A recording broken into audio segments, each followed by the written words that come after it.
I think that teaching those soft skills to kids, be proactive, begin with the end in mind, have a plan before you get started, know where you're heading so that you can't hit your target if you don't know where the target is.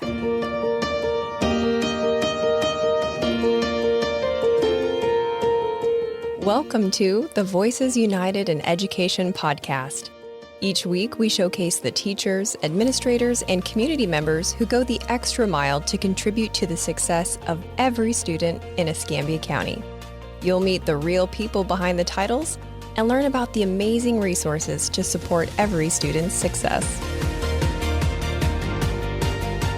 Have you ever heard anyone complain about kids these days? They say kids don't have initiative, self-management. Everyone gets a participation award. While these criticisms may be overgeneralized and overblown, we can all agree that there are certain soft skills necessary to effectively launch kids as productive members of society. My next guest is hoping to encourage those skills with a special program. She was the principal at a neighboring county school who saw the results of Leader in Me, a comprehensive leadership and life skills program. After a whole month of retirement, she boomeranged her way back into education, this time in Escambia County Public Schools. Today, she's going to share why she is so passionate about the outcomes of this program and how it's benefiting our kids and community. Returning for her Education Encore, investing in future adults, curriculum coordinator at Sherwood Elementary, Debra Phillips.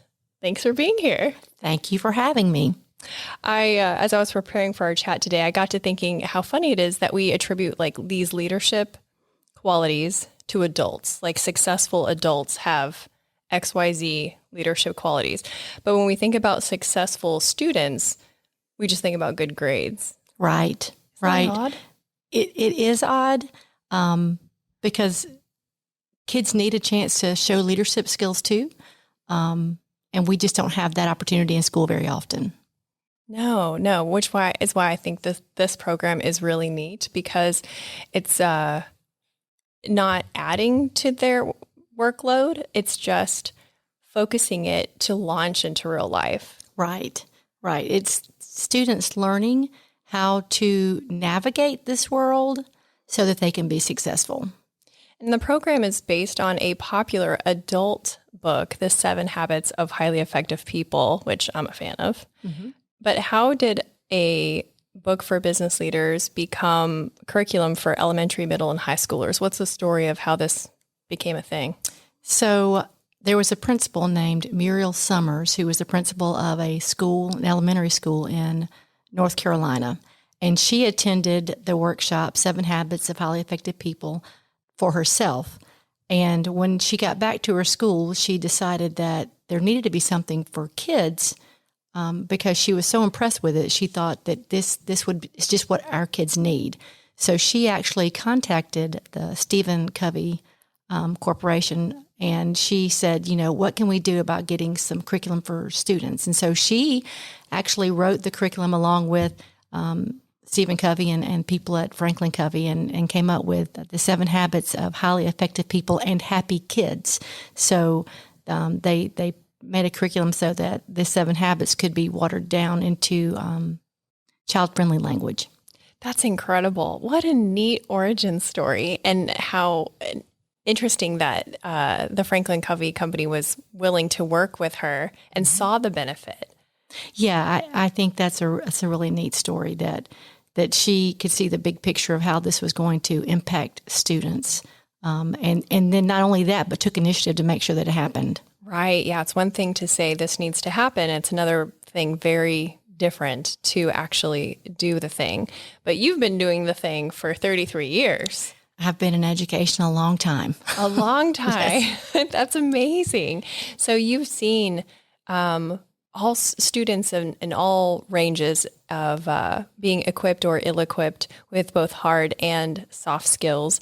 Do you see these skill sets as somewhat separate, or are they intertwined? What's your take on hard and soft skills and how it successfully supports students? Well, I think that especially at the elementary school age, well, not just elementary school, in school period, just like you said earlier, we're hyper focused on grades and how are students doing academically. And a lot of time, the students that are the top of the class aren't the ones who have the most social emotional intelligence and being able to get along with other people. And so it's not that we're not focusing on the academic area. We are, but we're also looking at a paradigm shift of, well, everyone has leadership skills. So what can we do to produce a student that not only is academically proficient, but can also get along in a world with other people, that we don't live in silos, that we can work together. So it has interpersonal skills, more of the soft skills in the first 4 habits, and then the last 3 habits are really about working with other people. And so we teach those habits through everything at school. I mean, it's not a social studies habit or a reading habit or a math habit. It's just a habit of being a good person, being proactive, not reactive, pausing before you respond, or looking for win-win situations where you want something and I want something, but we don't have to give up what we want. We look for a third alternative. How can we both get what we need? So it's just really great habits for not only kids, everyone. What a better world we'd live in if everyone would seek first to understand before being understood, which is habit 5. Yes, and there's so many good habits in the book and certainly in the curriculum, but the 2 that you wanted to shine a light on today were goal setting and then more of the internal aspects like self-management, executive function. Why are those 2 skills top of mind for you? Well, the first habit is being proactive. So if you just think if everyone was just proactive and not reactive, I mean, how much better would your day be? I mean, Facebook would be better. Oh, 100%. Facebook, Twitter, everything would be better. So I think that teaching those soft skills to kids, be proactive, begin with the end in mind, have a plan before you get started, know where you're heading so that you can't hit your target if you don't know where the target is. And I can see where that skill is both academic, begin with the end in mind, right? So you want to have a scholarship options for whatever your plans are. Yes. So now you work backwards, but also like interpersonally, beginning with the end in mind in, let's say, social discourse. Mm-hmm. So are you trying to convert this person to your idea, which is certainly the right idea? Right. Or are you existing in this discourse to understand their point of view? Mm-hmm. And so that would determine, by working backwards, how you would behave in that interaction. That's pretty major. And what you're going to do before you get there. What research do you need to do before? Just think about a job interview. As an adult, and you walk into the job and you have looked nothing up about this company or whatever your job interview that you're going for, and you go in and you talk to the person, and they're like, "So what do you know about my company?" And you go, "Oh, I don't know anything." That you might give me money to show up every day? Right. I don't know. I just showed up hoping you could give me a job. But a lot of times if you did homework before, if you begin with the end in mind, I really want this job. What do I need to know about this company before I walk in this door? And another thing that we teach kids is put first things first, work first, then play. If you have homework, go ahead and do your homework, and then go outside or get on your PlayStation or whatever game you want to do. Watch TV. So just the first habits are all about that personal and internal part of getting yourself to be a better person. The second part that we focus on a lot, because we are a school and academics do matter, we do a lot with setting goals. So we call them WIGS, W-I-G-S, which stands for Wildly Important Goals.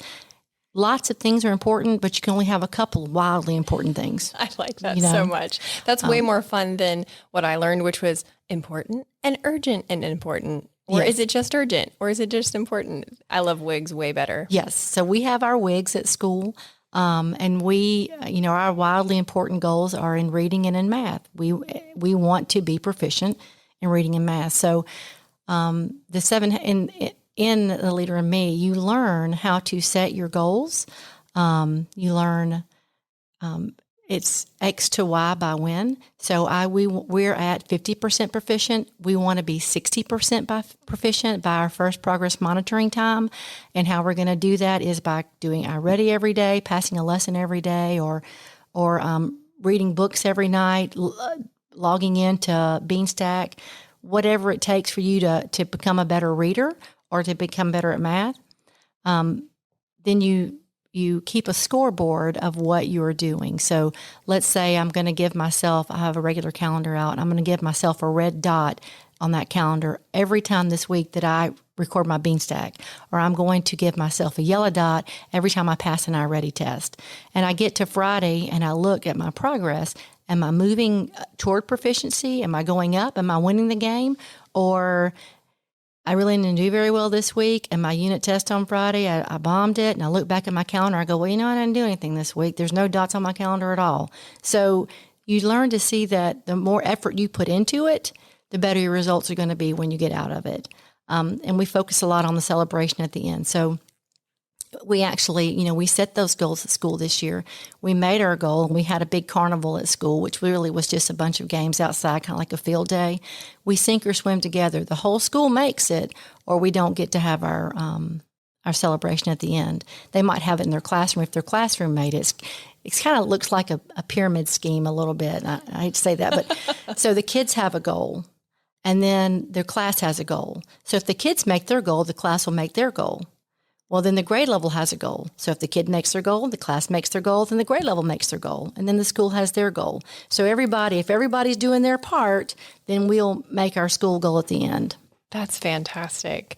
Does Leader in Me have wildly important goals as an organization? Oh, I'm sure they do. I don't know what they are, but I'm sure they do. I will tell you, though, that Leader in Me social emotional process, the program, is in all 50 states, and it's in 5,000 different schools in 50 different countries. So it's a pretty massive organization. So I'm sure they have some wildly important goals, probably to get into every country. I don't know. Do you have goals for Sherwood? Oh, yeah. Personal goals for Sherwood? Oh, yes. I want Sherwood to be the best school in Escambia County. That's my goal. Put us on top. Number one. What would that look like? It would look like 100% of our kids being proficient in reading and in math. I want them all on grade level. I mean, you got to aim high, right? And I also would like for people to say in the community, man, I want my kid to go to Sherwood. That's where I want my student. Oh, I like that. I see that school. Have y'all seen what they're doing at that school? I want my kid to go there. That's what I want to see for Sherwood School. What do you rallied really hard to get this into Sherwood? I mean, you really hit the pavement hard to get it in there. And it is the only school in Escambia County Public that has the program, correct? Yes. It's not the only one in Florida, but it is the only one in this district. We were very passionate about it. I talked with my principal when I first got there about Leader in Me, and she said, we can't afford it, we can't afford it, we can't afford it. I was like, I know we can't afford it. We're a school. Blah. And we did a book study with our leadership team at school. And at the end of the book study, everyone on the team was like, we don't know what it's going to take to get this program, but we're ready to do it. We were ready to go door to door asking people to give us money to get it off the ground. And the district did come through. One of our district leaders who had been through the 7 Habits training and knew how important it is said, I'll fund it, and got us the money for 3 years. That's exciting. What do you think the difference is for kids who get to have this program versus the ones that don't? I think that students that are involved in Leader in Me, they find their voice. They realize that they can be something other than by being proactive, that they don't have to settle for their lot in life. They can have a goal.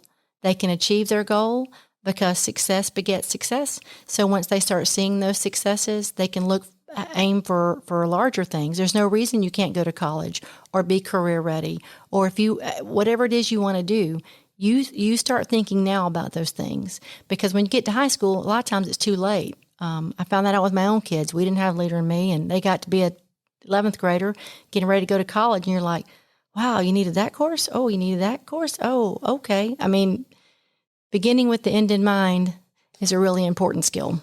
It really is. And if the students can be invested in that process, it helps the parents because I'm thinking from personal experience, my parents were teenage parents, so they were overwhelmed like from day one. And what you just said, oh, oops, you're in 11th grade, in my memory, at least, that's kind of how that went down. And I was overwhelmed as my natural state, which is unfortunate, but the truth. So I didn't know how to proceed in that process. And thinking about the future felt very, had a lot of anxiety around it. So I think it's neat that you can kind of harness that younger hope of the future and put that energy in a positive direction that will make real life changes for the kids and for the families. Mm-hmm. Yeah, we hope to bring it into the family. There is a family component to Leader in Me, so we'll be moving more into that next school year. Trying to bring on board some families. You start with like a core group of families and do some workshops with them, teaching those families the habits. So it's not just in the school. We're going to take it out into the community. So we're pretty excited about that. That is exciting. We talk a lot about goals and setting goals. Something that I did learn growing up was all about the goals. It just somehow didn't translate to future school, which is sad and tragic. So I'm glad that you're putting those two together for our students. But learning how to fail was something that was also a lesson that was, within my household too. Is there anything in this program that teaches kids what to do, how to process missing a goal?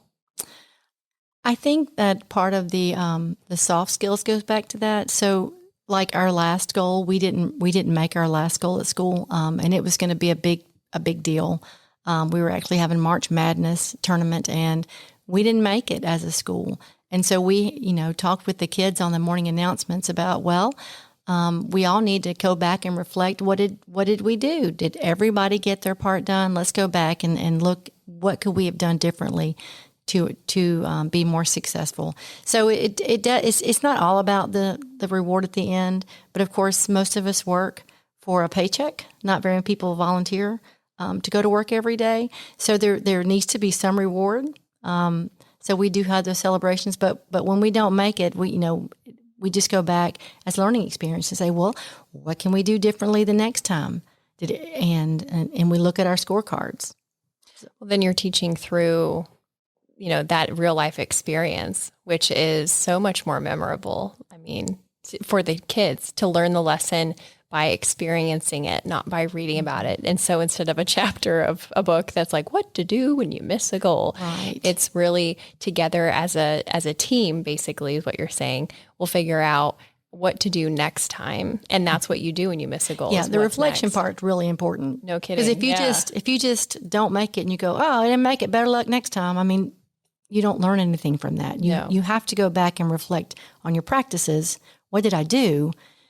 Or what didn't I do in the leading up to the test or to the assignment or whatever it is that we're giving them to academically. Yeah. What lesson is there to learn here? If a parent is listening to this and they want this program in their school, what can they do? Who can they get in touch with to kind of just communicate that desire? I would say they probably need to set up a time to talk to their principal at their school, their local administrator, and just say, I heard about this on a podcast, and we really would like to see our students have this opportunity, and see if they can't find a way to find the money to fund it. If you want something bad enough, then you'll probably to find a way to get it done. So yeah, they should contact their administrator, their personal principal, and if they need any questions asked, they can always call Sherwood School. We'll be happy to help. That's perfect. And lastly, what do you want people to know about Escambia County Public Schools? I think that the teachers here are just exceptional. They just really want what's best for kids, and they're willing to go the extra mile, even if it means knocking on doors to get a program at our school. And, not very many people like to go ask for money. And Lord knows I didn't want to go ask for it either, but I was willing to go out and say, hey, we got this great thing that's going to be important for kids. Can you help us? And they were on board with doing that, the teachers at our school. And it's not just our school. I think it's teachers, period. They're always going the extra mile to make sure kids have what they need or get kids what they need. I've just never seen a group of people or professionals do the things that teachers do out of their own pocket all the time. So I would say that one of the things that Escambia County is doing right is hiring great teachers. That could not be more perfectly said. Thank you so much for being here. Well, I appreciate it. Thank you for having me. Voices United in Education is a production of Escambia County School District. Special thanks to Pine Forest High School for their recording studio facilities and hospitality.